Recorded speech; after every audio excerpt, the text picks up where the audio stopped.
Abu Muhammad al-Masri hasn't climbed these steps in nearly a year. They used to lead into what was once a large home he shared with his extended family. Now all that's left is rubble after Israeli tanks shelled it. Al-Masri also lost much more than his house during last year's 50-day war. He also lost most of his family. These photos are all he has left of his wife, 3 sons, daughter-in-law, and grandson, who were all killed in an Israeli strike. Al-Masri says for the past year, he and the surviving members of his family have barely been able to make ends meet, and that Hamas, which controls Gaza, and Fatah, the party of Palestinian President Mahmoud Abbas, haven't done enough to improve things. Hamas and Fatah are both too busy fighting each other than trying to help us. They only give money to their own supporters, but not the needy people.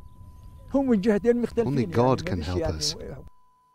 International donors, including the United States and Gulf countries, have pledged billions of dollars to rebuild Gaza, but Israel's siege, which has lasted for years, means badly needed construction materials like cement haven't been allowed in, despite offers by the United Nations to oversee the process.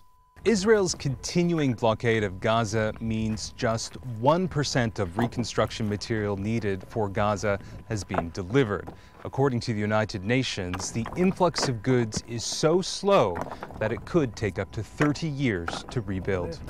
Which is why around 20,000 Palestinians now live in temporary shelters like these.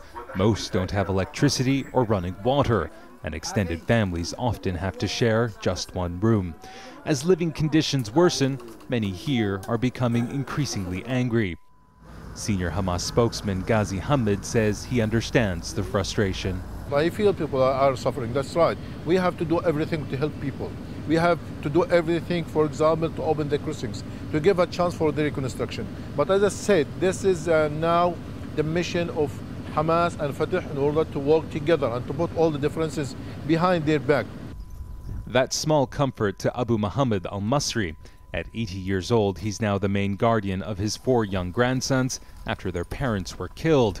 He says he finds it difficult to worry for their futures when their lives now are so hard. Imtiaz Taib, Al Jazeera, Beit Hanun, Gaza.